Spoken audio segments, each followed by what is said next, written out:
Hey everyone, welcome to a special edition of the Retro Gamers Podcast. A little different scenery for me, Larry here. And Anthony here. What's going on, Ant? Well, there's a little different scenery over here too. As you can see, I've got the sun in the background right here.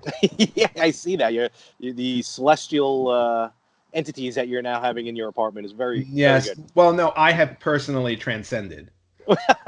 Good. Congratulations. Thank you. Thank you. It was an arduous process, but I made it. And I'm actually here at my parents', this being Father's Day. So all you pops out there, happy Father's Day. Yes, and a happy Father's Day to Butch. Thank you very much. And, happy Father's Day to your pop and everyone's pop out there. So, all right. So this is our special edition episode. We like doing this every year because even though we've been talking more about new stuff, like when we get to E3, it's like Christmas. Yeah, it is. I mean, we have. I think it would be a disservice to us, to listeners, and everybody if we don't talk about what is new and upcoming, because I think it would be a shame to deprive people of that information. And gamers are gamers. It's not if you're a retro gamer, that's great, but you always you still kind of want to know what's on the horizon. And that's what we've been talking about and talking more about lately. So this episode is going to be chock full of new stuff. I know a lot of stuff you've already heard by now, but, to get our reactions, to hear some stuff. And sometimes some new news kind of trickles out a little bit, even after E3 ends. So we're going to kind of get right into it at this point. Mm-hmm. So let's start off with Nintendo, who I think of this E3, I think Nintendo had the best presentation as far as like their lineup, their news, in all honesty. I just think overall, if you're gonna have a winner, I know I'm jumping ahead already, but I think Nintendo, in my opinion, may have won E3. Okay. Well, let's go through it all, and then let's decide at the end who the winner is. I think fair enough. I think it's unfair to say that right off the bat when we haven't even talked about anything. Well, the first thing I want to mention is that really very little news for the 3DS coming out of Nintendo from E3. So I don't know if that means they're starting to phase out the 3DS in the fact that the Switch is basically, your handheld and your home console at the same time.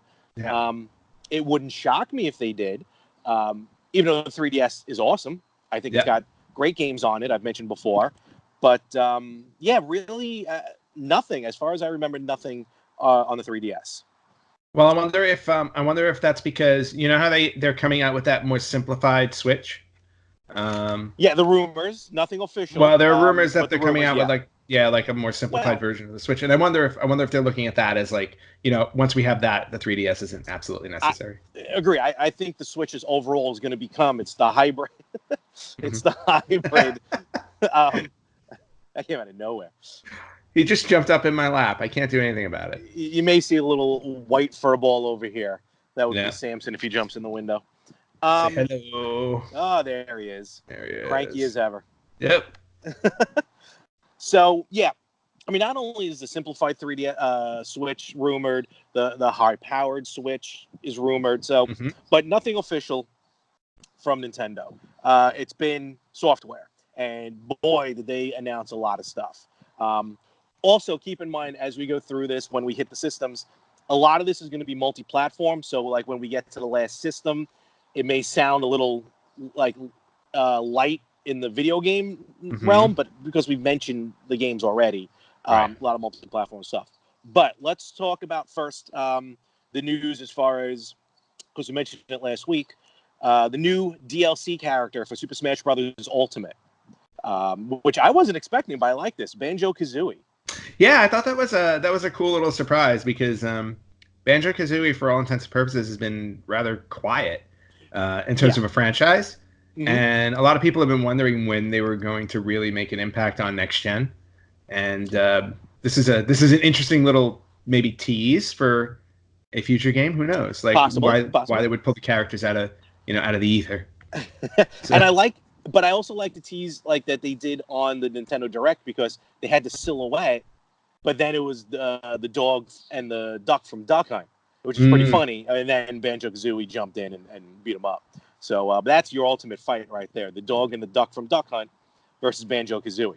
Oh, that would be awesome. They should put the dog and the duck in just just because they did that. Well, no, they're in Super Smash Brothers. Oh, see, that's how behind I am in Super Smash Brothers. Because to be honest with you, I'm not really. It's not my favorite game. It's just not. Which is weird because you loved the first one. I loved the first one, and then after that, it just became kind of like, I don't know if it's just too chaotic or I'm just not. I just don't have the hang of it anymore. But like, I played it for a little while, and I'm like, okay, I think I'm done. Fair enough. Well, if you want to catch up, Ultimate again has all the characters from every past iteration. So that was cool. So then let's get into some stuff here. One of the big games that they really showed, and which I also just bought the original game for because it's on sale. By the time this drops, I don't think it's gonna be on sale anymore. But check, because I picked up the original game for $3. Cadence of Hyrule, which is a game called Crypt of the Necrodancer, which is this rhythm-based tactics game. I want to say a dungeon crawler, but it's a rhythm-based game. But now with this new version, it's The Legend of Zelda in it. And like you move and you fight in rhythm with the music, which is a pretty cool idea. It's very difficult. Now, Cadence of Hyrule is full price, but Crypt of the Necrodancer, the original game it's based on, like I said, is on sale at like 80% off. Oh, nice. Speak. So yeah, so $3, picked it up. I started playing it. It's fun. It's hard, but it's definitely fun. But it's cool to see Zelda. Like Nintendo's starting to do this a lot where now they're branching out. They're keeping control of it because we saw what happened with the CDI, but they're really branching out their characters to different games. Yeah, and I think that's a perfect example of like taking a risk, but a very calculated one with a third party title. So I think and those rhythm based games, they've been around for a while. If you go back to I think the first one that pops in my head is Parappa the Rapper. Yes. So yeah, which basically is kind of the same. Oh my god, I love that game. The game was awesome. I know you do. And then on Sega Dreamcast, you had Space Channel 5. Remember that one? That was a fun one. Yeah, that was a fun one. In fact, there's a new one coming. There's a new Space Channel 5 coming. Oh, is it? Okay. Yeah, I heard an announcement about that one. Yeah, but news all over the place. Yeah, there's news everywhere. But yeah, so taking Link and Zelda and all our favorites from that franchise and adding them to a rhythm-based tactics game, it's kind of fun. It's different, and it's a cool little experience. So I'm actually looking forward to playing that. And I didn't realize Crypt of the Necrodancer was Necrodancer. Sorry, Necrodancer. Is on sale, so I got to go pick that up. Yeah. I think the sale was till the 17th, which actually when this drops, so it may still be on sale. Check it out. Yep. All right. Also, they talked about some more with Super Mario Maker 2. Apparently, it's going to be 2-player co-op online, I believe, is what I heard. Ooh. But they did that they've already talked about a lot of Super Mario Maker 2, so it wasn't a lot of news on that one. But but definitely cool that the 2-player co-op, and I like the 2-player, like 2 players at the same time can create a level.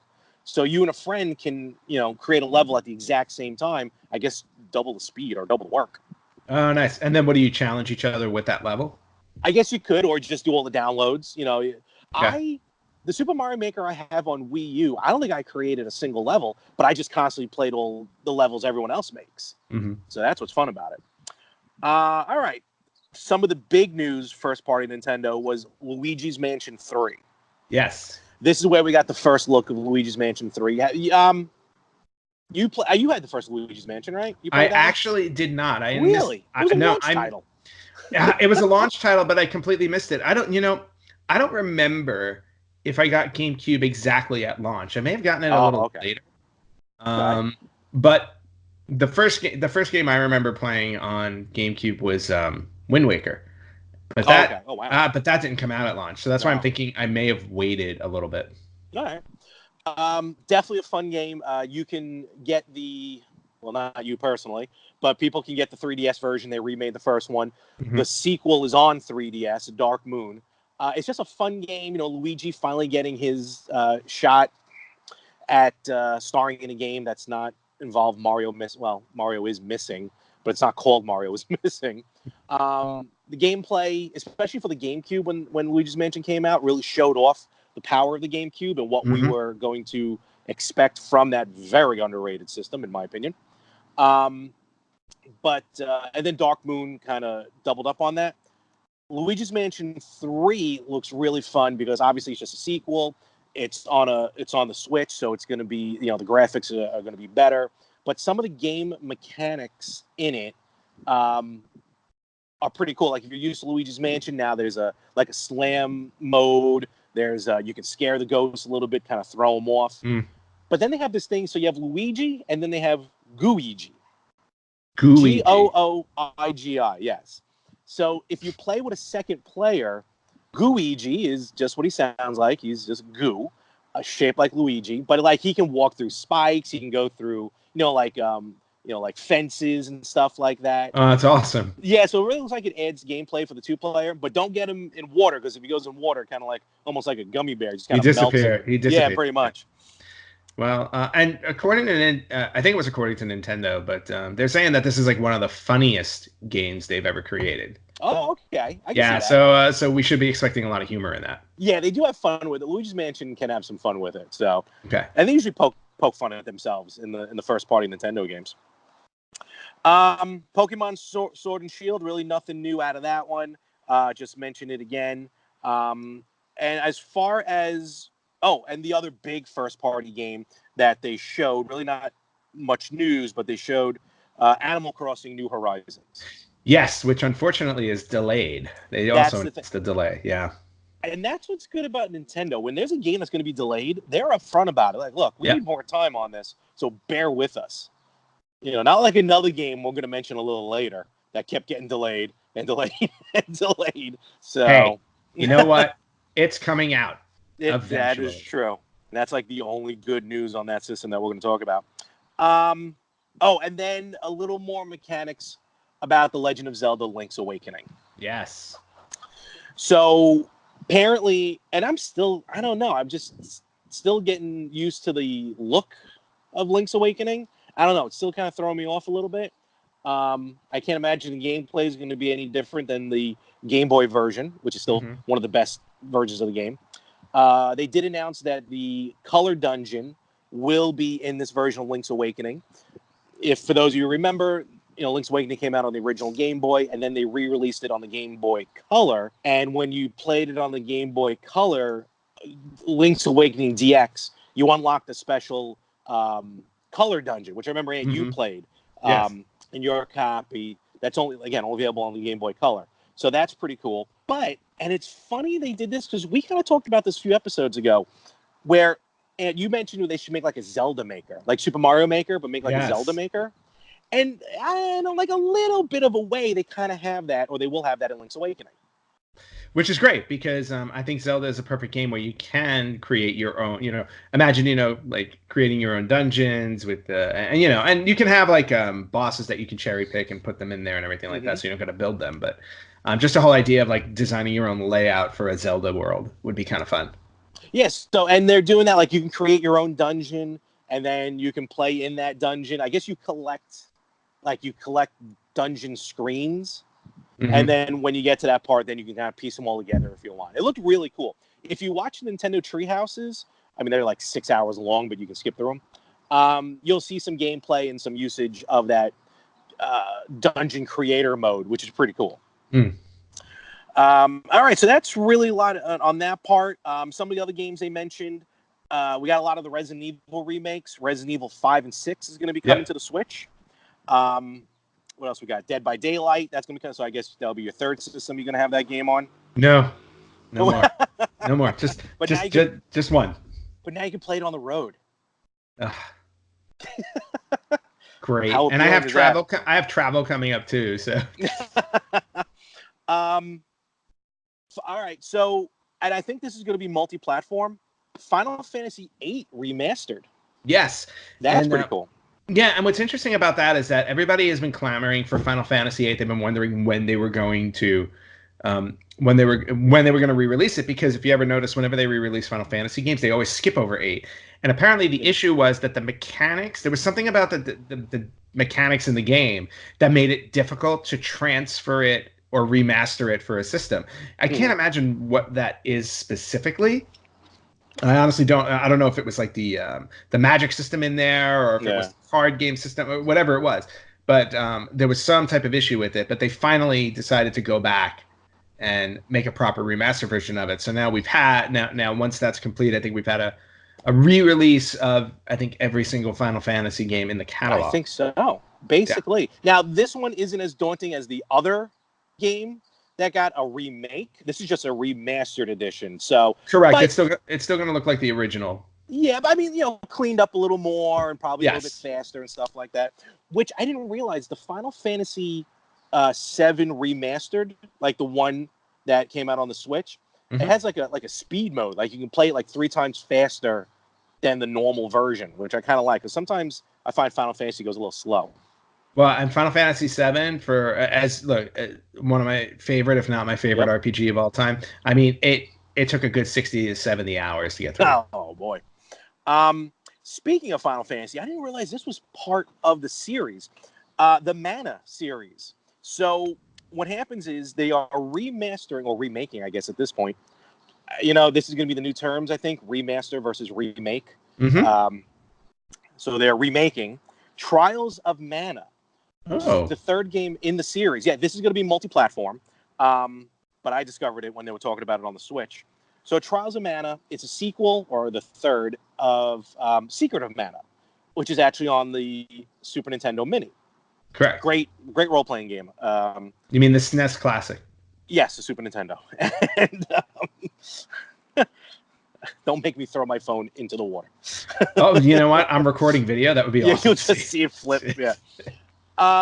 So Trials of Mana getting this big remake on all the systems, which is really cool. But here's the really neat thing, and it's available right now. You can buy the collection of Mana, which is the original 3 games. I didn't realize this was the first in the series, but on Game Boy, it's Final Fantasy Adventure, which is funny that I actually own. Like, I bought it years ago. I'm like, oh, I'll try this. So I actually have that. Over in Japan, it would be called Mystic Quest. I think that came out on Super Nintendo as well. Final Fantasy Mystic Quest, yeah. Yes, it did. And then Secret of Mana is the sequel, and then Trials of Mana is the third. And those are going to be the 16-bit versions. Very cool. With Final Fantasy Adventure, the Game Boy game, so now we have that. We have Operation C in the Contra collection. Yes. And we have the 2 Castlevania Game Boy games in the Castlevania collection. I'm really loving how they're re-releasing Game Boy games. I know they're not purposely doing it, but it'd be really cool if they kept going in this direction. Because, again, there's a lot of games on Game Boy that people are going to miss out because they may not think it's a good game. Right, and I think that the whole idea of being able to do digital downloads now, I mean, just allows you to be ripe with, like, anything in your catalog can get released. So and Game Boy games, to your point, like for and we've talked about this a million times, like for somebody like me who never played handheld games because I could not handle the fact that the screen was so small, it would drive me crazy. Like being able to go back and play some of those games, especially some of the iconic ones like what you're talking about, it's perfect. And I think, and the Switch is the perfect venue for them. Yes. I agree with you on that one. So the collection of Mana, that's really cool. You get all those 3 games. Another game I want to mention real quick, not only is it based on a cool movie that's getting a pseudo sequel on Netflix, but they made this tactics version of the game. The Dark Crystal Age of Resistance Tactics. I know. I was very surprised when they announced that because, Netflix announced, that they're doing the prequel series, which I'm very excited about. And if you've never seen The Dark Crystal, I highly recommend you go and check out the film. It's dated. It is I've dated. never seen The Dark Crystal. Okay, you have to see it. The minute you see it, you're going to be like, okay, what is this? But you also have to think of when they filmed it. Yeah. Dated film, but great fantasy film. And then, obviously, we're getting the series. And now a game, and I'm very excited about the concept of the game. Yeah, Tactics plays like Shining Force, plays like Final Fantasy Tactics. You move your character, they move theirs. Almost like a giant game of chess. Basically. But based on the Dark Crystal, that's a cool IP to use. And and that's not the only IP. That's not the only Netflix IP that's getting a game on the Switch. I don't know if you have that on your list, but Stranger Things 3. Yeah, we're getting Stranger Things 3, the game, to go along with the new series or the new Have season. You seen all the stuff coming out based on the Stranger Things? They got new Coke is back. Yep. McDonald's, I think, is not McDonald's. Burger King is doing like the upside down Whopper. Yes, I saw that. And not only that, but like all the old '80s packaging and everything like that. Mm-hmm. So probably that non-biodegradable styrofoam. That'd be awesome. Yes. Yeah, it's a good time for the '80s right now. Yeah, it really is. Because I'm dying for new Coke. Yeah, so Stranger Things, and that's a very 16-bit looking game. I never watched Stranger Things, but the game looks really cool. You really should. It's a great show. I've heard. And a couple more here, and we'll move on from Nintendo.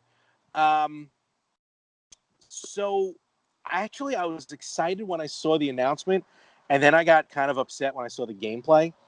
There's a new Contra game coming out, multi-platform, this one. Contra Rogue Corp, which is, I'm assuming, based off of Hardcore, which is the Contra game from Genesis. So I'm like, sweet, brand new Genesis. They announced it brand new Contra. When they announced the Contra collection, I just dropped that day as well, which definitely pick it up. It is amazing, the Contra collection. But then I saw gameplay, and it's like almost like a hybrid side-scroller 3D type thing. Mm-hmm. I don't know. Again, I'll reserve judgment for actual gameplay, but it's not the Contra I was hoping for, but hopefully it'll be the Contra that I want. Yeah, and I heard, and there was a lot of skepticism to it when they released all the information and they said it was going to be this kind of hybrid thing. But again, weird.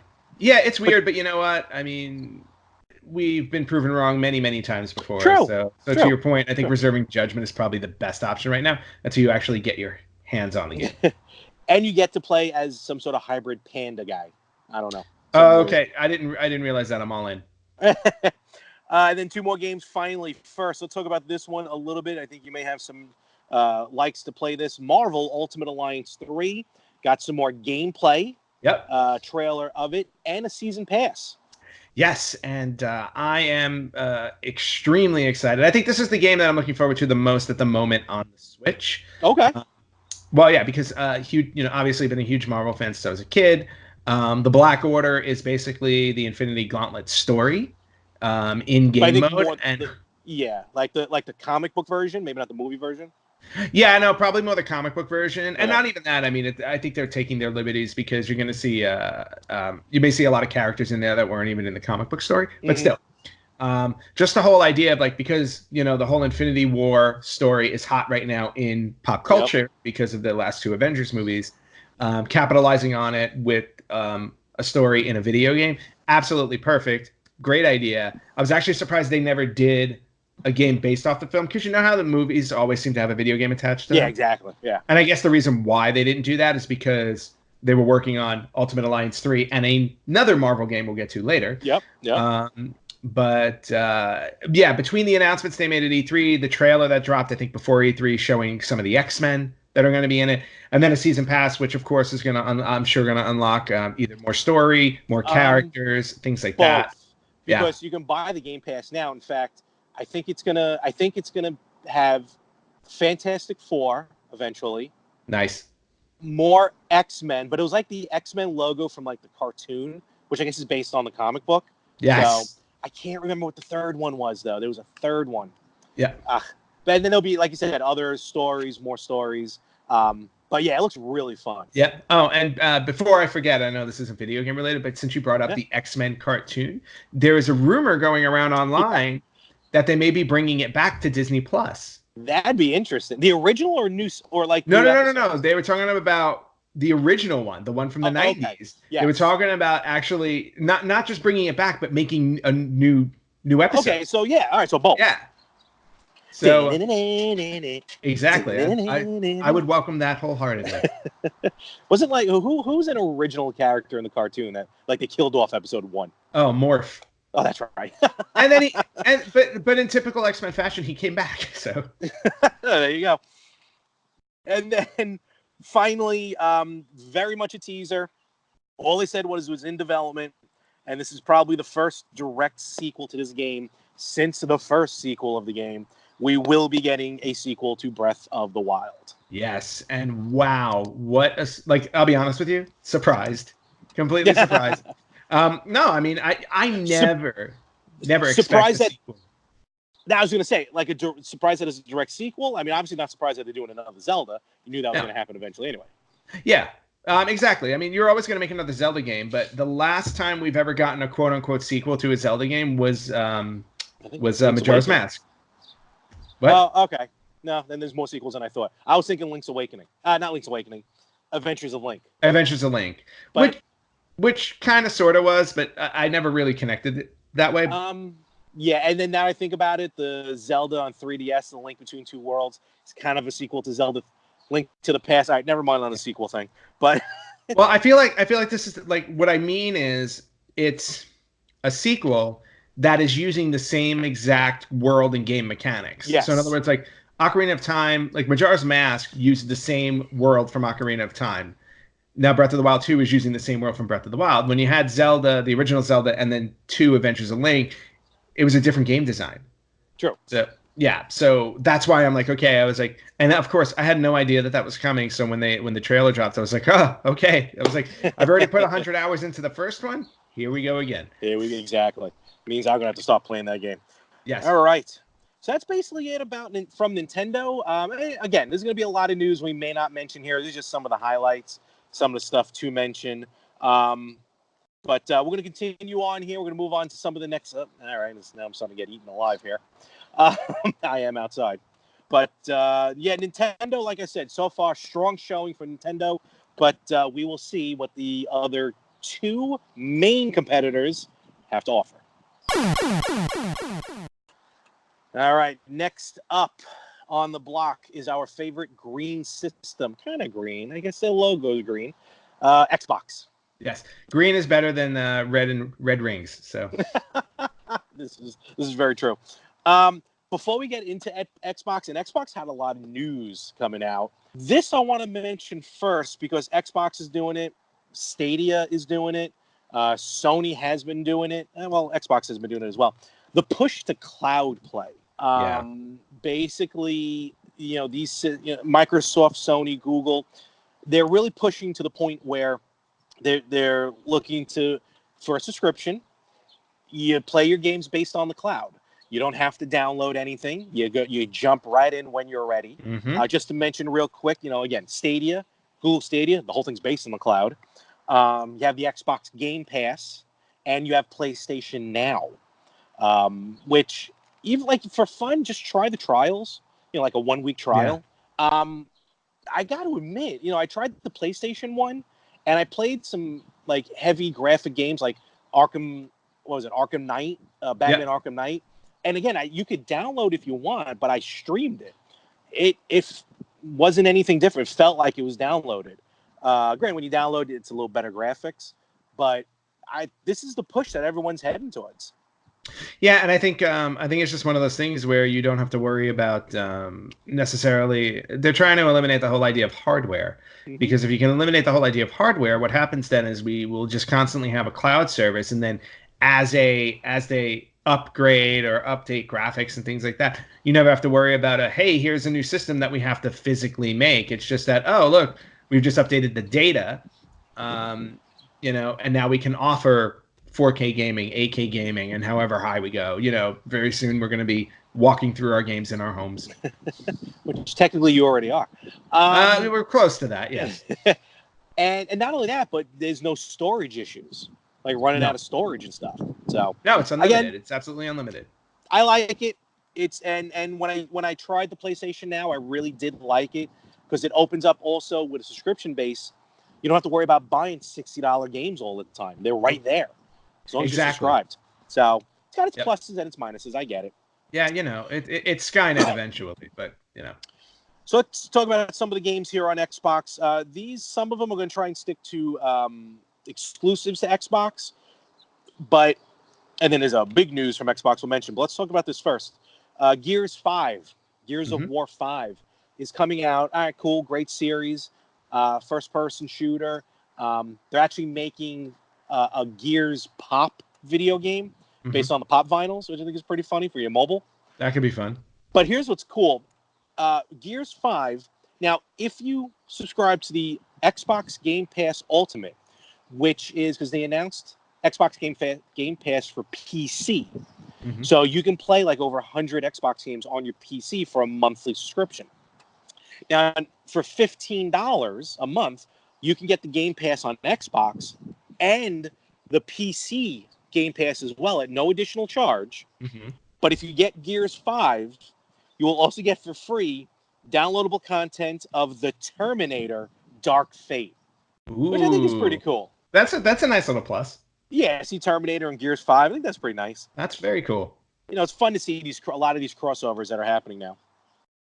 Yeah, and you know what? I think that's just going to be more of the norm because I feel like it's a good way to promote a film these days. I mean, you know, it's like all of a sudden it's like take an iconic character from a film franchise and just throw him in. You know, if you already threw in Terminator, when are we getting Rambo? Yeah, no, that's true. That may be soon, even though it had its own game already on Nintendo. Although I was enjoying, there was a meme going around of Rambo Bright, which was Rainbow Bright. Rambo dressed up like Rainbow Bright. Yeah, you have to look for that. I certainly will. Speaking of crossover, here's a pretty cool crossover. So Forza Horizon 4, Forza series, fantastic racing game, but they're getting a Lego crossover. Yes. Not a Lego game, but Lego is going to be in Forza, which I think is pretty fun.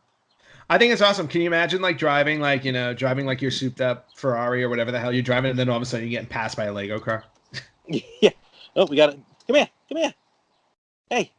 I think we may have a little bit of a guest here. Oh, we do? Delilah. Come here. Delilah. She's not listening to me, so it don't matter. No, not like my cats that love the spotlight, huh? All right, we'll try to get Delilah back here in a moment. Yeah, so jumping ahead. Forza Horizon 4 getting some Lego cars in there, which is pretty cool. Yeah.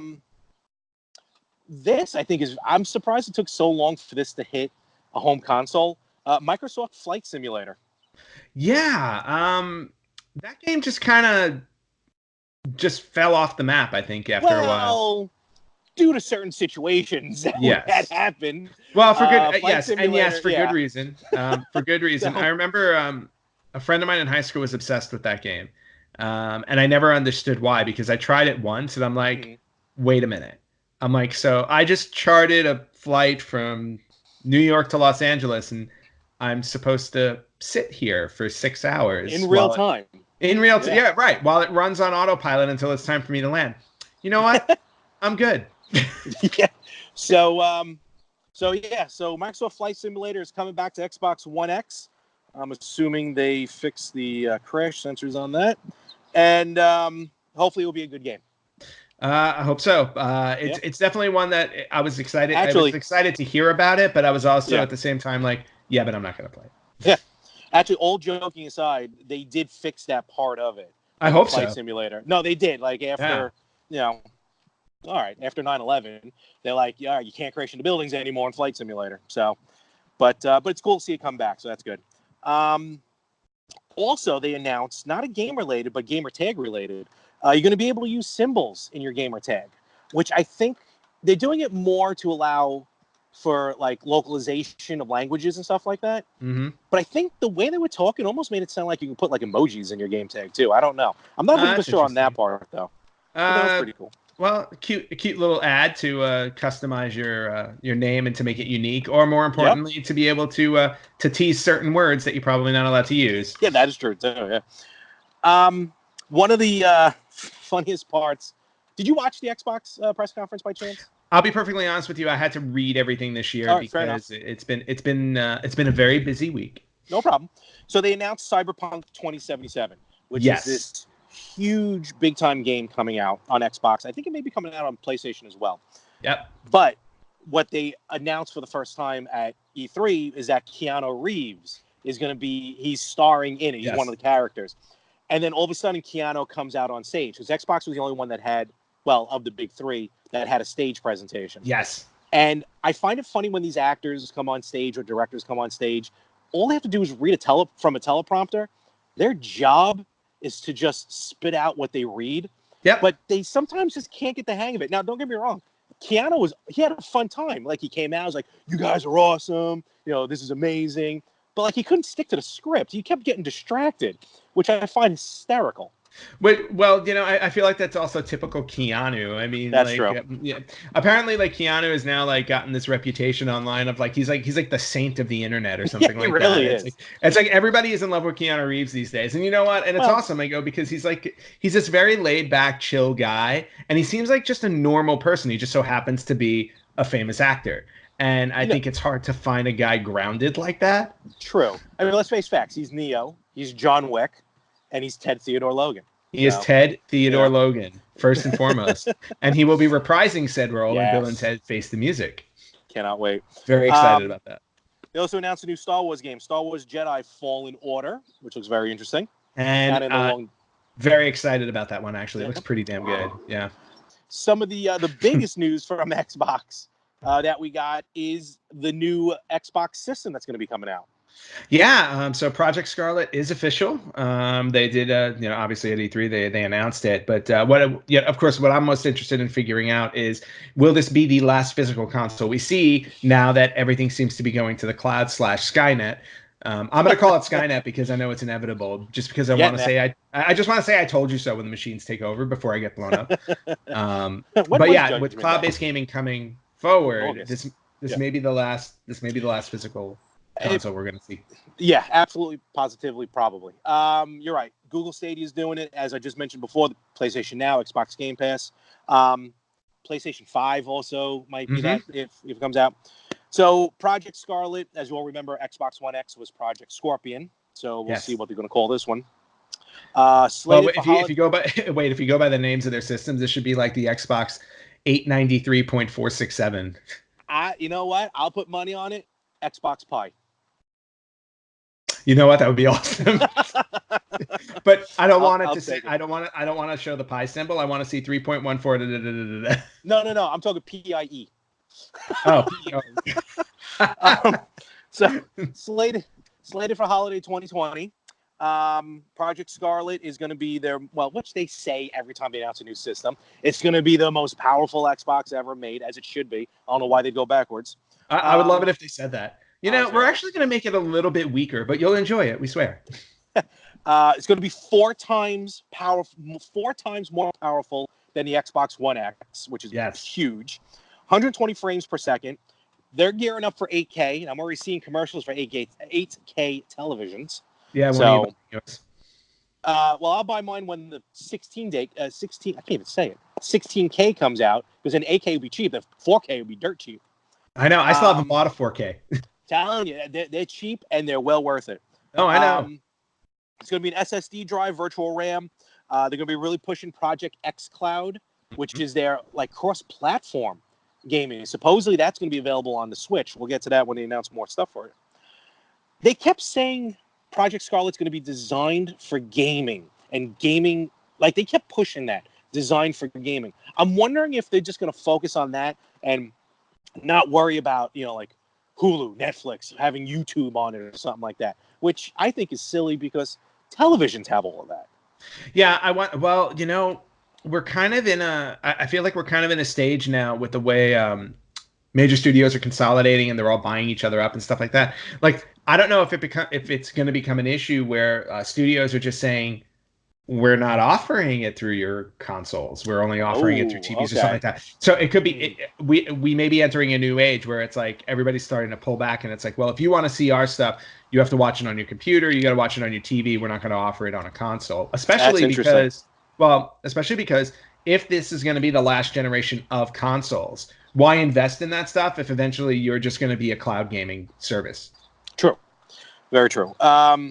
So this Project Scarlet's going to look really cool. Of course, they announced a launch title for it, Halo Infinite. Not surprising. I mean, Halo is their staple. Yep, absolutely. So that's really they also talked about backwards capability, but I think some people read a little more into that than what was meant. Yes. What they're working on is that Project Scarlet will be backwards compatible with Xbox One games completely.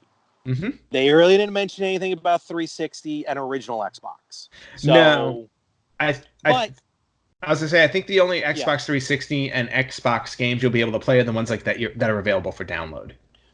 maybe, and that's they really didn't even announce that because again they have to they kind of talked about it. Like they have to trick the Xbox One into thinking it's a 360, and even then it's per game. Like the publishers decide. That's why it's not fully backwards compatible. But nevertheless, the fact that it's backwards to the Xbox One is a start that they're working on. So that's cool. I always felt one of the biggest mistakes that these companies made was when they stopped making them backwards compatible. But again, then I go back to the Super Nintendo's not backwards compatible with the Nintendo. Well, yeah, but those were cartridge-based systems. I know, but once we got to CD-based, it was fully capable because you just have to write the the firmware. Yeah, I hear you. And then of course, they also announced which you can use now on an Xbox One, the new Xbox Elite Wireless Controller Series 2. Which is just like a high-end duty. My cousin actually has the Elite controller. A, it's heavy, but B, it's very comfortable. Even like when you put the buttons in the back and everything, it's pretty cool. That's cool. Yeah. So that's the big stuff from Xbox. I mean, there wasn't anything else that stood out that's kind of exclusive for Xbox. But what do you think overall of like the Xbox from what you read? The Xbox announcements with this Project Scarlet and everything for this E3. Yeah, so I have to say, like of the three main systems, Microsoft has kind of fallen off the map for me, and I was hoping with Project Scarlet it would kind of bring itself back in, and I wasn't overly enthused by the list. Now, granted, the Xbox has always been like the games that always come out on the Xbox are not my kind of games. Like I'm not a Halo guy, I'm not a Gears of War guy. Like those are not that's not my bread and butter. I hear you. And I'm excited about Project Scarlet. I think it definitely has potential. It's always going to come down to games. What are the games on the system? I mean, as great as all our systems are with the other apps on it and everything like that, I'm a gamer at heart. I need games that are going to appeal to me. And right now, I'm excited about a new system, but I'm not excited yet because I haven't seen a game where it's like, ooh, I have to buy it for this. Okay. So I'm in a wait and see mode for Project Scarlet for sure. All right. So we'll see. Let us know your thoughts about the Xbox E3 press conference. Of course, hit us up Facebook, Retro Gamers Podcast, and we're going to move on with our next system.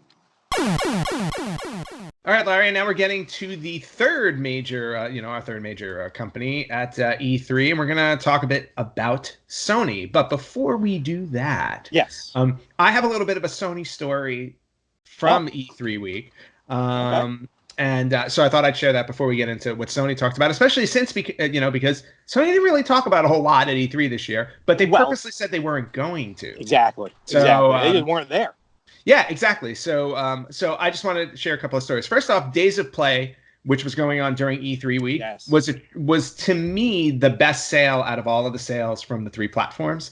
I thought they offered a lot of really solid stuff. I picked up a bunch of games, a couple of VR games. I picked up there was a Heavy Rain and Detroit Become Human 2-pack for like $12. Oh, nice. Yeah, for $12, I'm like, that's a no-brainer. I'm like, those are two really, really solid games. So so I snagged those.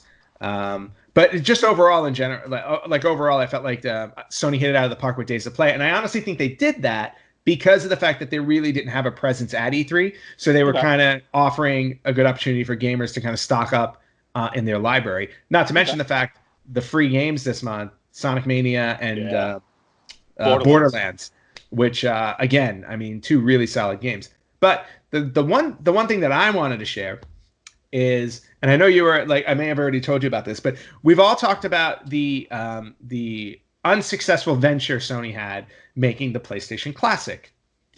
Oh, and, yes. Well, people come. Well, you know what I mean, though. Unsuccessful. It was unsuccessful in the fact of a lot of fans and gamers were complaining that it was, a lot of PAL versions, things were playing slower. It did not work out for them, and as a result, the sales for this thing plummeted in terms of price really quickly. Tell me about it. I know, because you had pre-ordered it for $100. Full price, baby.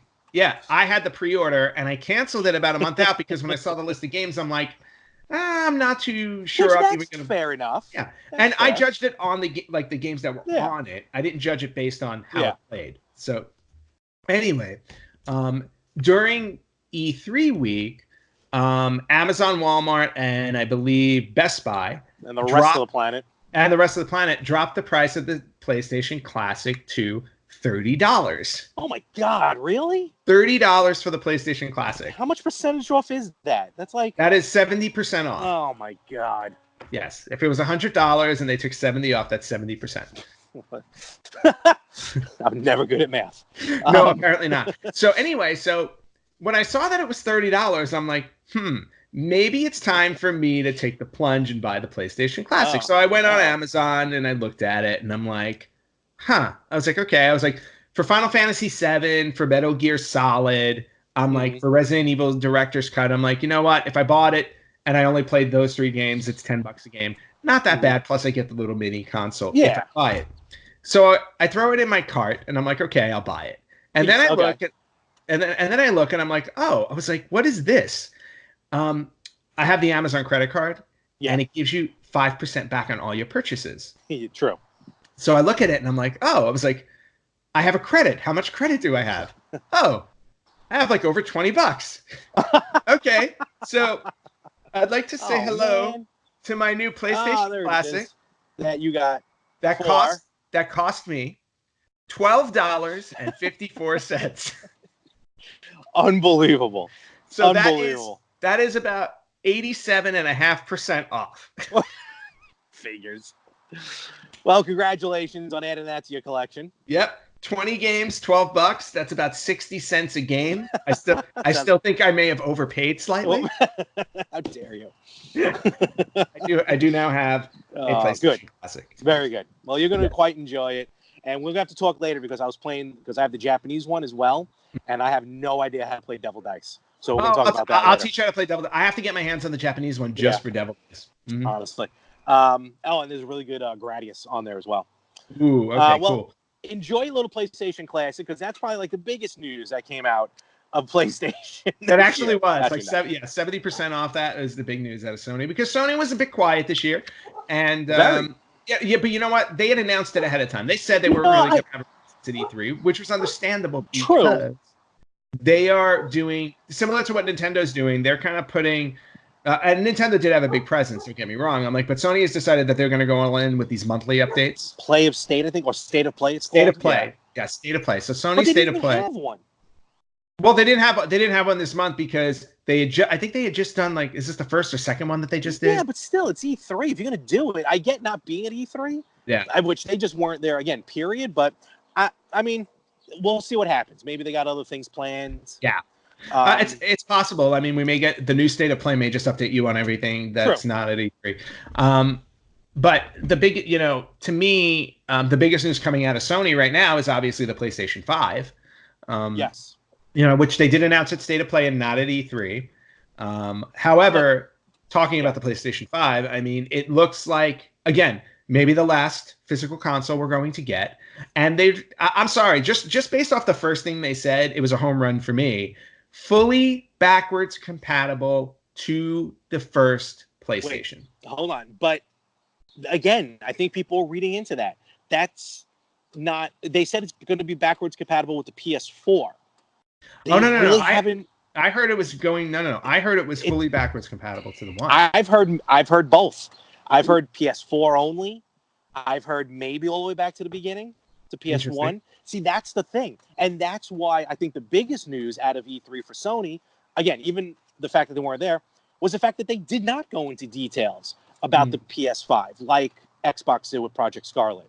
Like, yeah, all right, we already know a lot of the stats on the PS5 and things like that. But, even just no additional stats, no holiday 2020 release or 2021 release or whatever it's going to be. That to me is the biggest thing out of Sony. Just not a peep about the PS5, where to put those rumors to bed even because, and again, and I get where you're coming from, where yes, they're there was news about it going backwards compatible all the way to the beginning. But again, I've then read, no, it's only backwards for PS4. Well, so they're gonna first off, they're gonna have to clarify that, right? Exactly.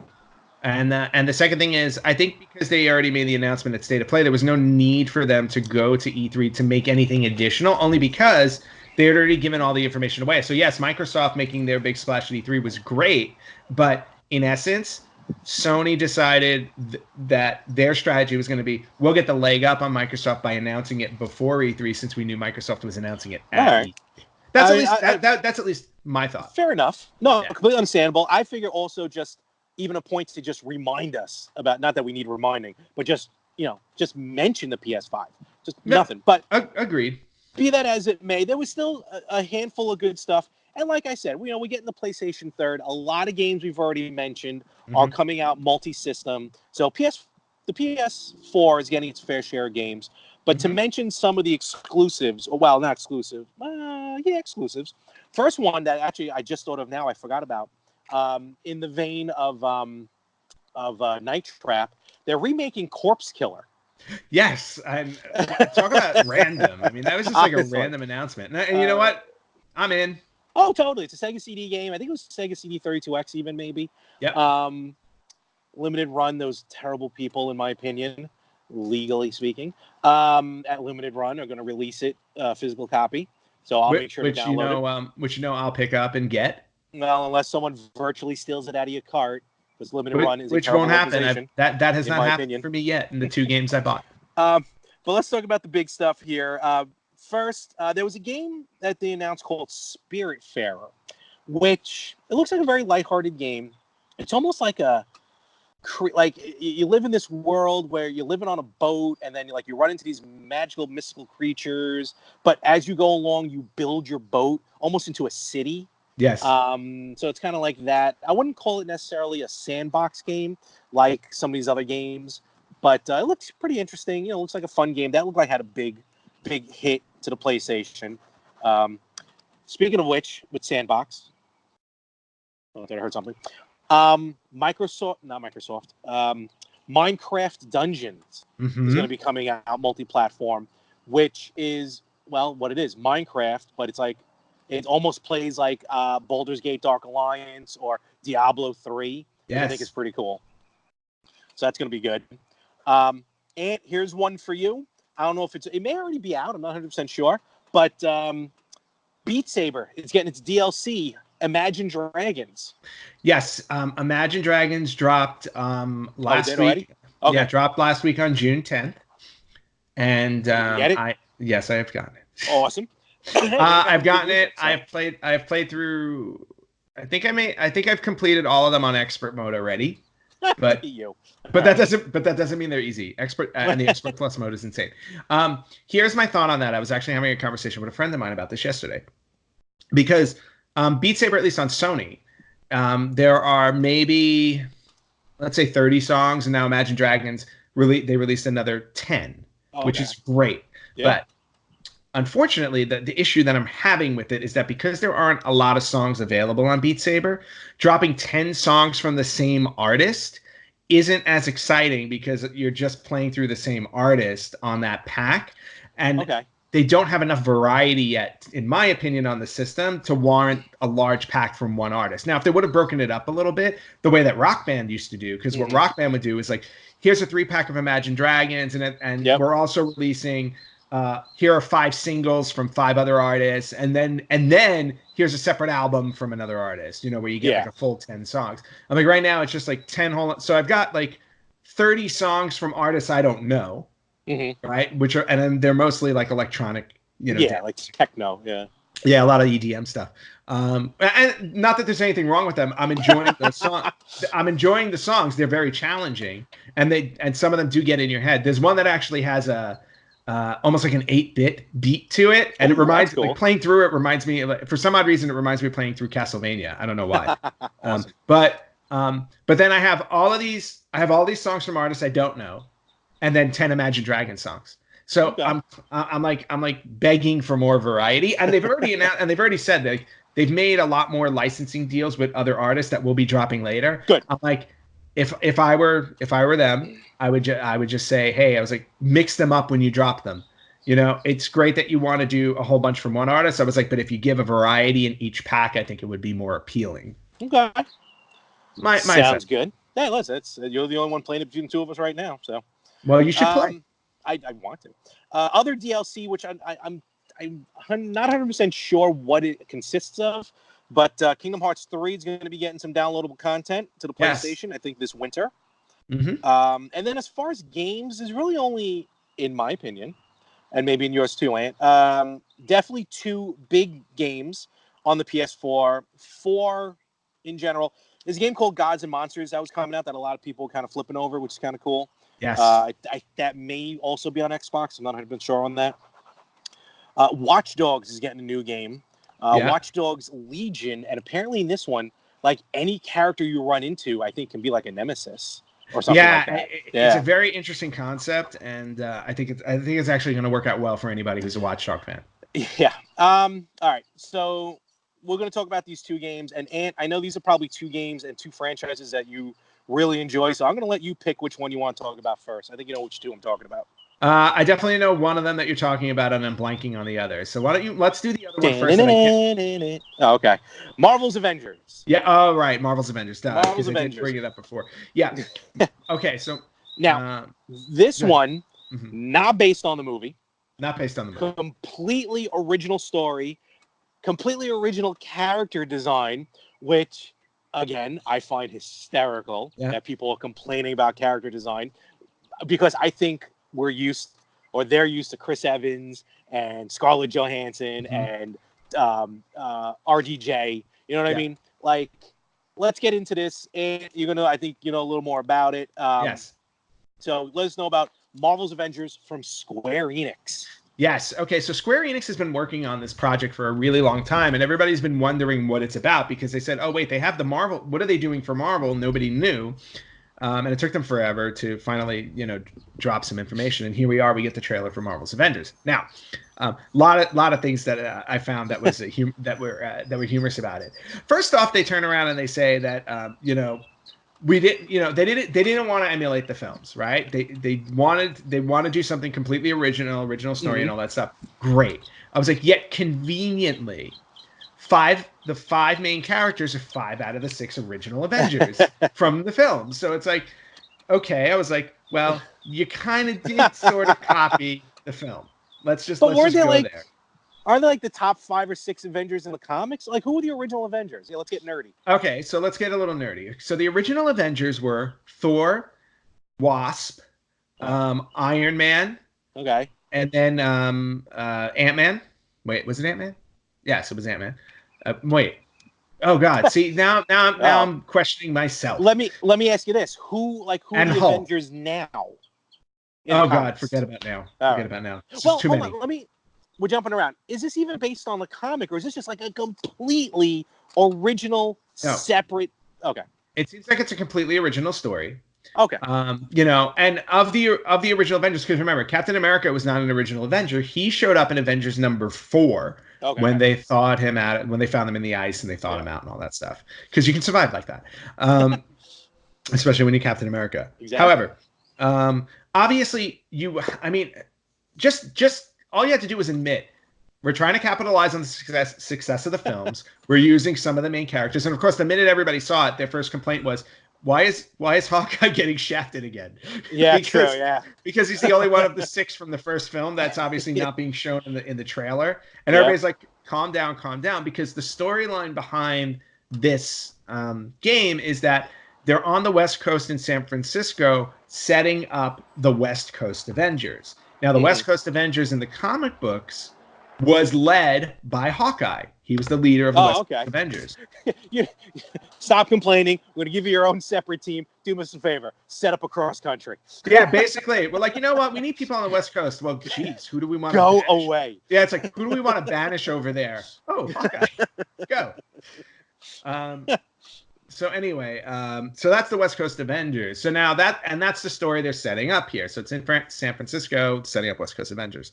Now, in terms of what they showed in the trailer, in terms of the likenesses, Now, there's a meme going around online which I thought was really funny because like it was like Square Enix goes to the actors and it's like, hey, we're making a Marvel's Avengers movie, and the actors are like, great, give us $5 million each and you can use our likenesses, and then we get what we get. It's like, oh, never mind. That's probably, yeah. Yeah. So obviously everybody's complaining because the characters in the game don't look like the film, don't look like the actors. Okay. Bottom line, it's a video game separate from the film franchise. Agreed. Even though they're using the same characters.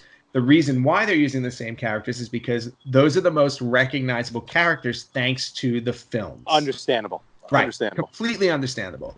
Now, in terms of the gameplay itself, this is the part where I'm not 100% sold on the game because it's because it's a hybrid. They're doing like a hybrid kind of thing where they're trying to tell it in a cinematic way, the same way we watch the films. Okay. And then you have the action, and then you have obviously the action elements in it where you're actually playing through it. So it's kind of it's going to be an interesting hybrid. And I don't know exactly if they're going the route of like a Until Dawn or Detroit Become Human. Oh, I see what you're talking about. Okay. Yeah, where in other words, there's a butterfly effect based on decisions you make during the cinematic moments. Not sure. So we'll see how that turns out. But they are saying that the game itself is kind of like Destiny 2, which is kind of that type of. Oh, all right. Yeah, so they're saying that like it's got a Destiny 2 feel to it. So I'm curious to see exactly how all this comes together. It wasn't 100% clear based on the presentation, but again, this was the first introduction of it. Of course. They obviously wanted to show how powerful and great it looked. And I'll be honest with you, it looked really impressive. Did I take a step back when I saw the characters and said, wait, they look kind of like the actors, but not even close? Yes.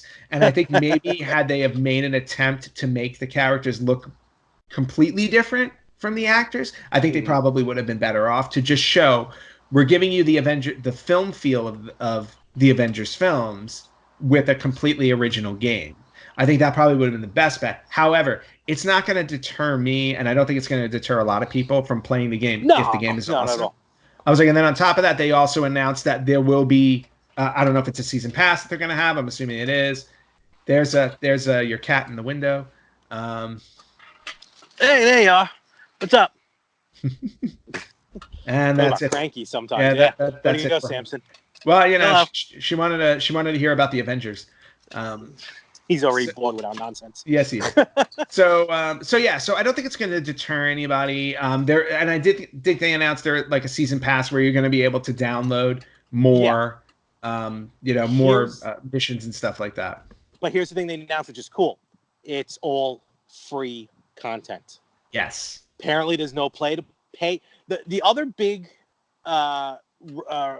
recurring theme was.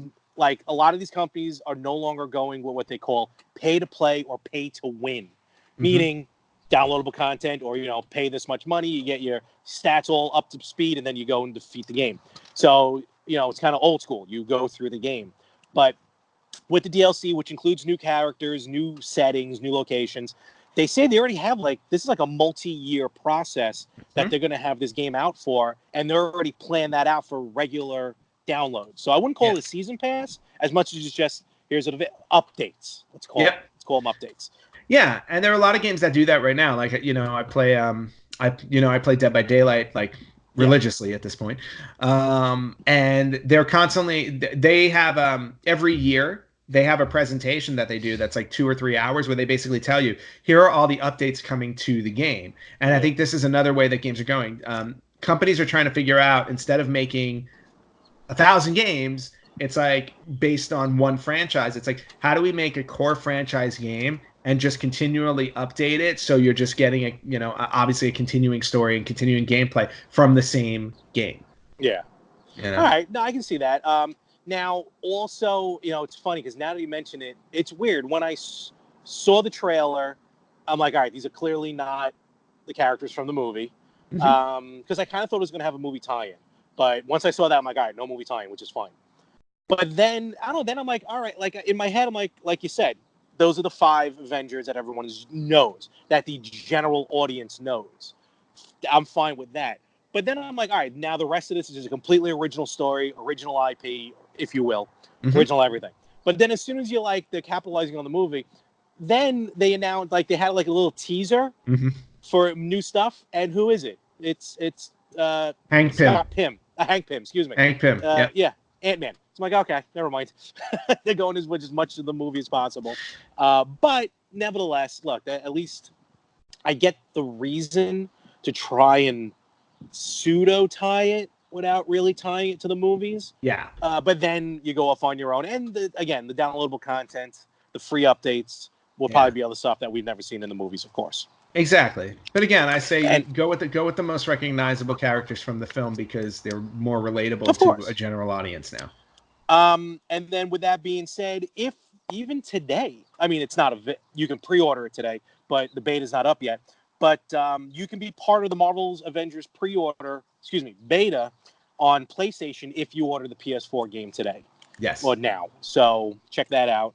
All right, so I'm looking forward to Marvel's Avengers. I think it comes out in April 2020. I believe that is correct, yes. April or May, so we got about a year. And then finally, for PlayStation, the big one. I know Anthony's been waiting for a long time. The big remake, Final Fantasy VII Remake. Yes. And, they originally announced this back in 2015. So 2015. So this is literally will be 5 years in the making because the drop date is March 3rd, 2020. Yep. So this is 5-year development.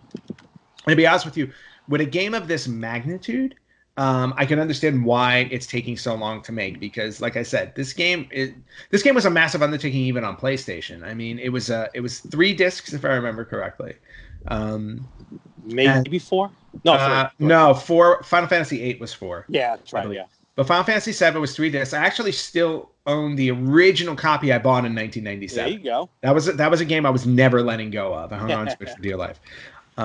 But the gameplay itself, like the game is phenomenal. Everybody talks about how Final Fantasy VII is arguably the best one in the series. It's also the most mainstream one. You have a lot of players who will own, like literally will say, like, which Final Fantasy games have you played? Well, I've played 7. 7 seems to be the one that most people say that if there was only one Final Fantasy they played, it's this one. And to be honest with you, it's partially responsible for the success of the PlayStation. It's got to be it's got to be considered one of the top games, if not the top game on this original Sony PlayStation. Now, the trailer that they dropped was, I think, stunning was an understatement for me. And granted, I'm biased. I'm totally biased for this game. There's no question about it. But just seeing it in like the full HD look, I mean, it looks absolutely beautiful. The voice acting, which obviously is new to it because in the beginning, in the original one, it's all text based. So the voice acting, fantastic. The cinematics look great. The characters look really good, and more importantly, the game mechanics. They've actually taken a bit of a risk here, because in the original one, it was turn-based fighting, right? Mm-hmm. They've introduced a new gameplay mechanics in terms of battling. Okay. Which is stepping away from the original. So you can, I think and I'm not 100% sure how it works, but I think what happens is you play your battles in real time with melee attacks. Okay. So you can sit there and swing your sword. Yeah, like Kingdom Hearts. You basically can swing all you want, and then you still have a bar that's building underneath you. And then when that bar is full, then you're allowed to access your materia, which I think allows you to use your magic. All right. Well, so it's a bit. I can see that.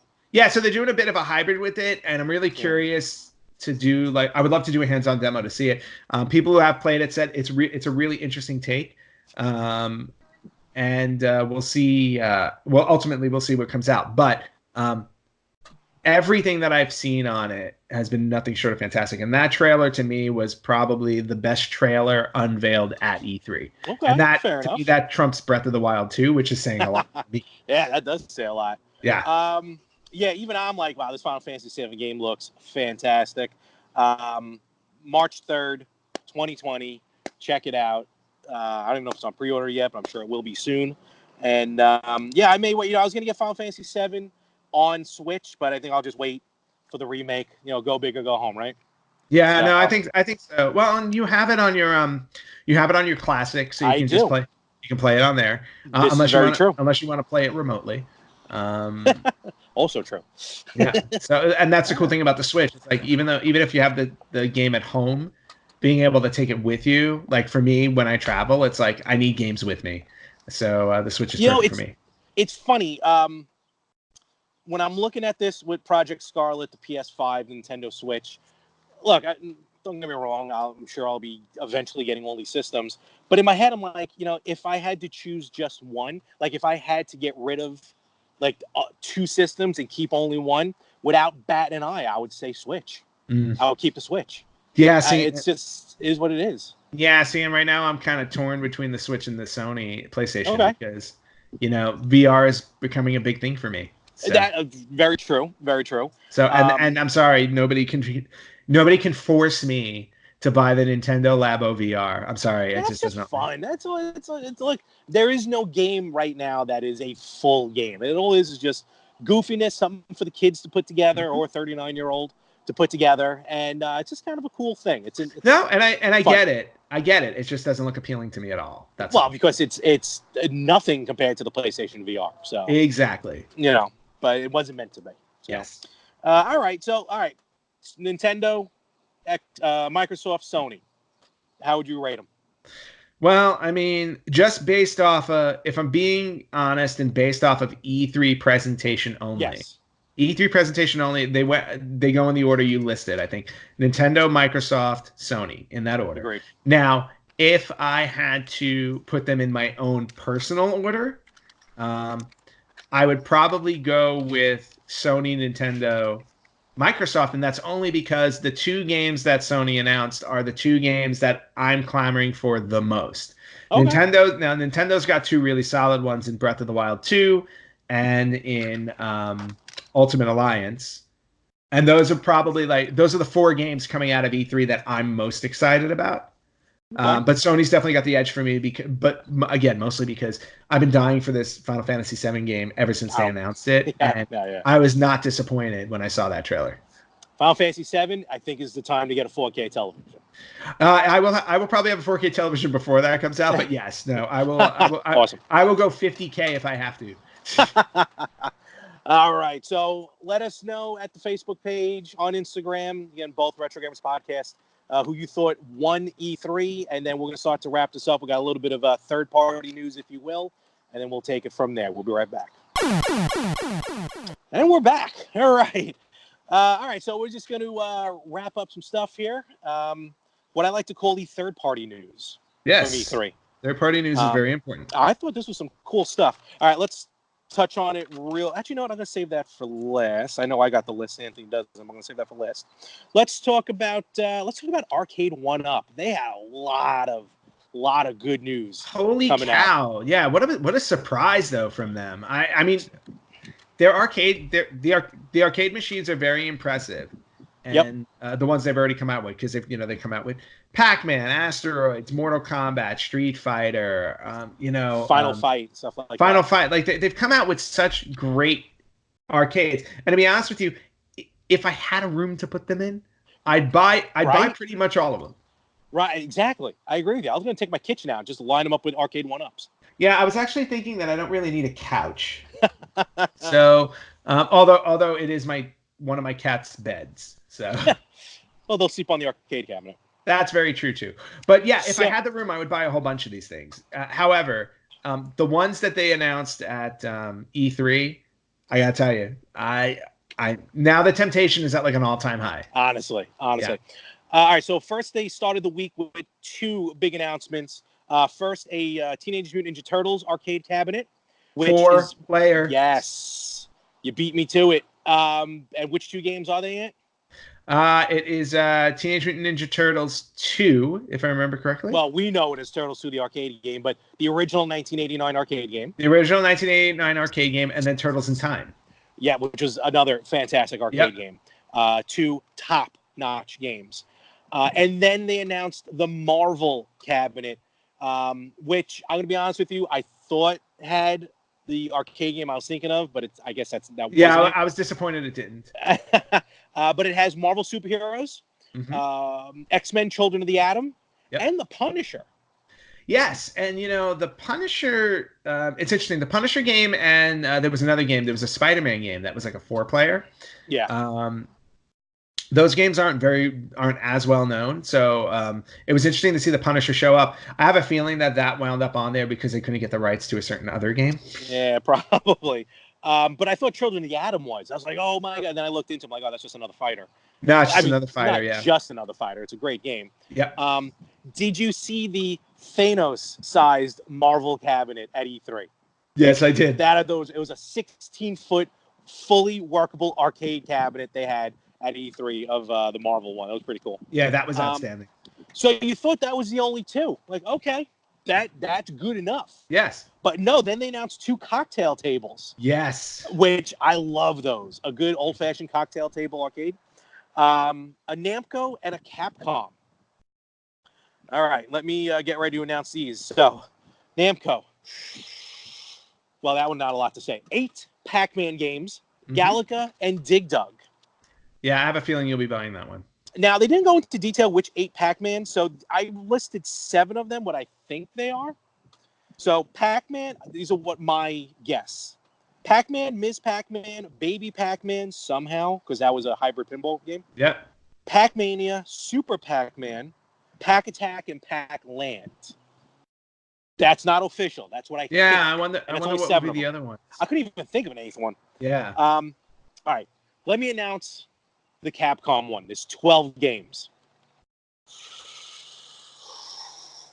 Street Fighter 2, Street Fighter 2 Championship Edition, Street Fighter 2 Turbo, Super Street Fighter 2 New Challenger, Super Street Fighter 2 Turbo, Darkstalkers, Final Fight 1944, Ghosts and Goblins, almost did it in one breath, Strider and Commando. Let me go back. Ghouls and Ghosts.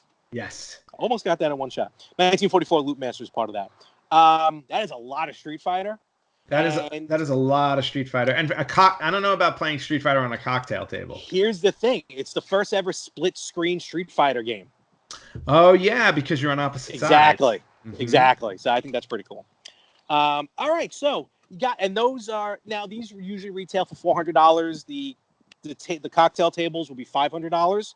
So you're like, again, amazing news. We don't need anything else from Arcade 1-Up. But they're like, nope, hold my beer. Because we got one more arcade cabinet to show. And I know who's going to be buying this one. They announced a Star Wars arcade cabinet. Star Wars arcade, yeah. Yeah, and these are the original Star Wars trilogy games. It's got the, like the fighter jet control, whatever you want to call them. Star Wars, Empire Strikes Back, and Return of the Jedi. Wow, and like that was the one that shocked me because I sat there and I'm like, oh no, there goes my money. Of all the licenses, that's like probably the toughest one to get, and they got it. Yeah, and the fact that they got it, and not only that, but the cabinet looks beautiful. Yep. And not only that, it has its own riser that you can buy. Yeah, they're starting to do that too. Star Wars themed riser. Turtles had one. And they're also, if you don't want to buy, because the arcade cabinets are like 3/4 of the size of a regular cabinet. So it's shorter. But if you want, you can buy like a bar stool, like an Arcade 1-Up bar stool. And they're making custom ones too, like per arcade or just a Arcade 1-Up one. All right, I think it's going to rain here a little bit. So let's get ready to wrap this up for me. All right. All right, so Arcade 1-Up, big hit on that. Hyperkin and Polymega, they definitely showed up. They both showed up with light guns. Yes. I think the Hyperkin, though, was the only one that was being demoed. Okay. But just the fact that light guns for your current, flats, I want to say flat screen, but we're way beyond flat screen. But for today's television. LCDs. LCDs. You can't play your original shooter games with a gun because it just doesn't work.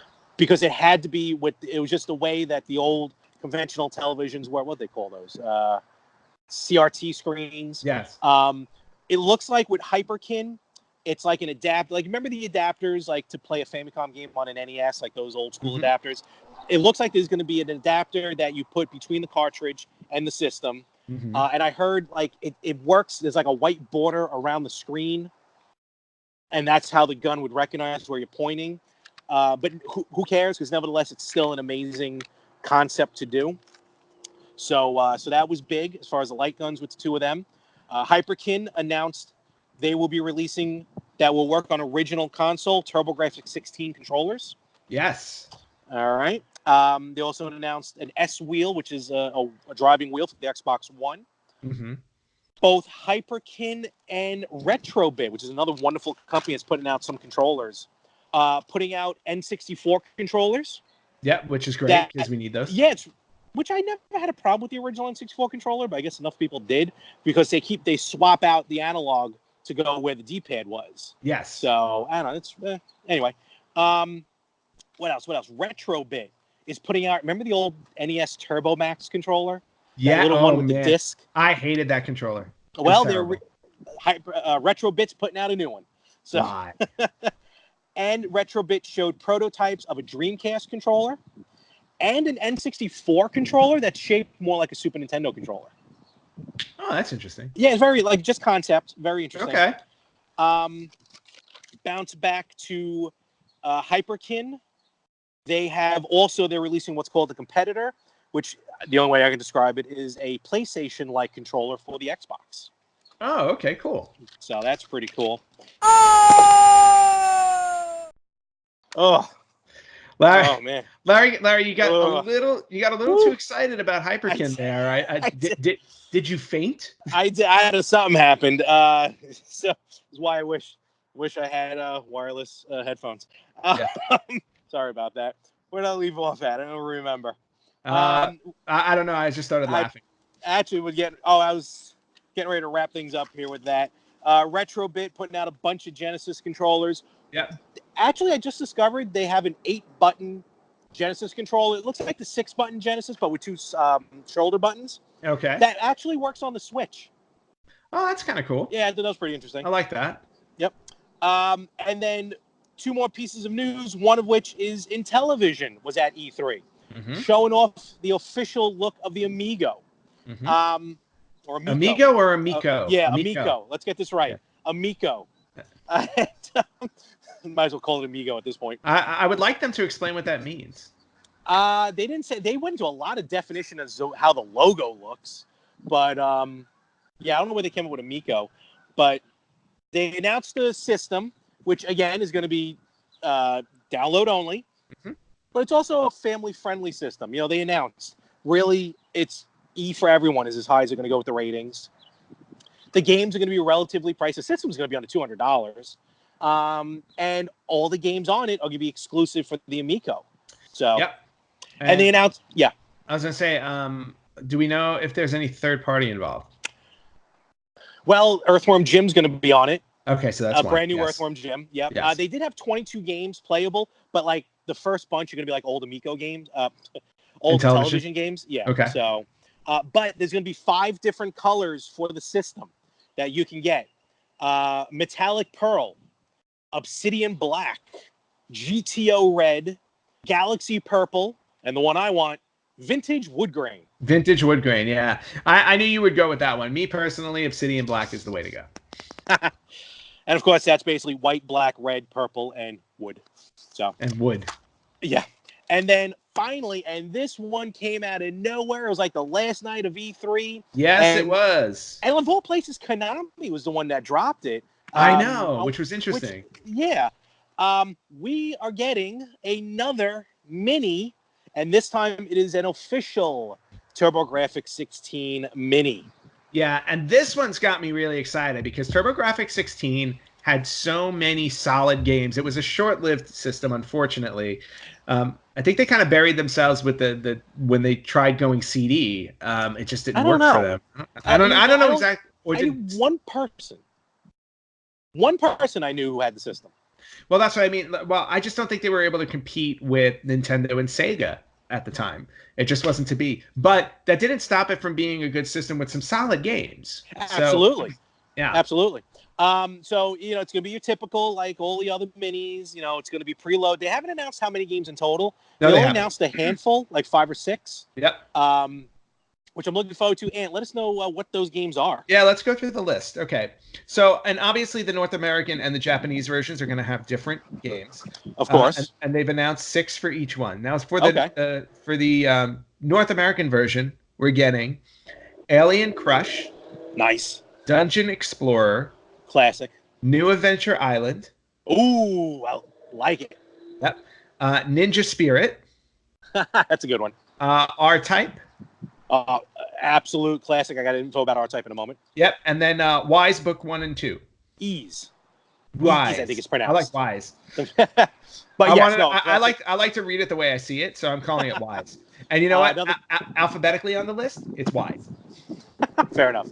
All classics. Mm-hmm. Actually, funny story with R-Type. There was just a Kickstarter that ended. The original group that made R-Type Final on PS2 did a Kickstarter for R-Type Final 2.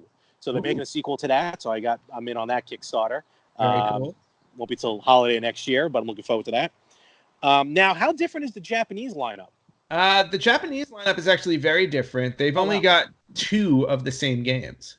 Really? Usually it's like only like a handful of different. But right. What did they announce? Well, so far on the Japanese version, that is the same one on the North America. Dungeon Explorer and East, Book 1 and 2, all right, are going to be on both North American and Japanese. Now, the ones on the Japanese version that are not on the North American version are, and I'm going to go out of order, Superstar Soldier, which I don't know. Ooh, that's a vertical scroller. That's a good one. Oh, okay, cool. The Kung Fu, not Kung Fu. Kung Fu. Okay. The Kung Fu. The definitive Kung Fu game. Right, exactly. There are no other Kung Fu games. Just this one. And then the 2 that I'm more excited about that it's probably going to push me to get the Japanese one. Bonk's Adventure. Oh, wow. Okay. Hold on. Before you move on. Okay. Bonk's, you know what I'm starting to think? I'm thinking, no, they got to have Bonk's Adventure on the North American one. All right, anyway, move on. But they haven't announced it. I mean, no, it's possible they may announce it later. We don't know. Exactly. But right now, it's just on the Japanese one. And then the more important one, Castlevania Rondo of Blood. There you go. This is the one that constantly people are looking for. Like this version. Remember, we got a version on Super Nintendo called Castlevania Dracula X. Yep. But it is different enough from the TurboGrafx version. Now, actually, I'm pretty sure that was a PC Engine CD game. That is correct. So Castlevania, so Rondo of Blood and East were originally released on the TurboGrafx CD. All right, cool. So we're going to get some TurboGrafx CD stuff on there. Exactly. Now, that's all they've announced so far, 6 for each. Now, what's interesting about it is I am curious, since the Sega Classic that's coming out now has released 42 games on the list, if the TurboGrafx Mini will try and compete with that, because we've gotten, the NES Classic set the precedent at 30, but then the SNES dropped to 20. Well, that was just size. Yeah, I get it size-wise because which I get. But then we got the Sony PlayStation Classic, which also had 20. Then we wound up with the Commodore 64, which had conveniently 64, which was great. So I'm wondering where TurboGrafx is going to fall in this. I have a feeling that we're going to get more. Throw the entire library on there. I would be very happy with the entire library because let's face it, you could probably fit the entire library of the TurboGrafx games on a decent. Well, no, not if they're going to release CD games on there as well. So, yeah, but even so let me be even if I'm being generous and I say an 8 gigabyte drive, that's not that expensive. That's probably drive. A lot, yeah. Yeah. Now they are, depending on where you are, you're going to get a different because there were different versions of it. You got the PC Engine, which is kind of a smaller version of the system. In Japan, we got what we know as a TurboGrafx 16, and in Europe, they got a slightly different version as well. So it's going to be 3 different versions of this system. One of them is the CD version. Yeah, that's the Japanese version. Yeah. And I'm wondering because, which I read recently with the Genesis Mini, you have your North American list, you have your Japanese games, which are a good number difference, but then there's an Asian release, for that kind of market there, that has 3 or 4 different games that's exclusive to itself. Oh wow! Yeah, I forgot what games they are, but time will tell. They just announced it, and like you said, Ant, a lot of my friends who really never got into the minis, they're talking about the TurboGrafx. Yeah, because it's one of those systems where it's kind of again, and granted, when we were growing up, I'm sure it was the kind of thing where it's our parents would only get us one system. Of course, yeah. So, we wound up with the Nintendos and the Segas, whereas very few people wound up with the Turbos. So, for a lot of people, it's an opportunity to play the TurboGrafx 16 games for the first time. Yes, exactly. And that's appealing in and of itself. No price range, no date announced yet, anything like that. Yet. But news will come about, and with that is basically our E3 special. A lot of stuff. Yeah, no, there was a lot to it. I feel like there was more going on this year, surprisingly, than it was last year, even though Sony didn't have a solid presence. But I think that's also because of third party. True. I think this is one of the better E3s in the last few years, in my opinion, as far as news. And at this point, live, it's going to be wait and see. Now everything is announced, when everything's going to start getting released, and there goes our money. Yeah. Oh, yeah. No, I'm already opening up another credit card as we speak. Just for it. All right, folks. So with that, again, that's our E3 special. We'll be back to our regular programming next week. Yes. And this was a good one. And I think that will be it. What is it? Like I said, I think it's about to rain. It looks like it's about to rain. You should do these from Brooklyn more often. It's a nice setting. I should. Well, nothing wrong with my little background back at home. No, not at all. I'm just saying it's a nice little different setting. It's outdoor. No, he's not back there. He got tired about 30 seconds after we showed up. He's like, whatever, this is it. My cat's sleeping. It's time for me to take a nap. It's already 9 a.m. Exactly. So with that, we are out of here, folks. We will catch you right here next week on the Retro Gamers Podcast.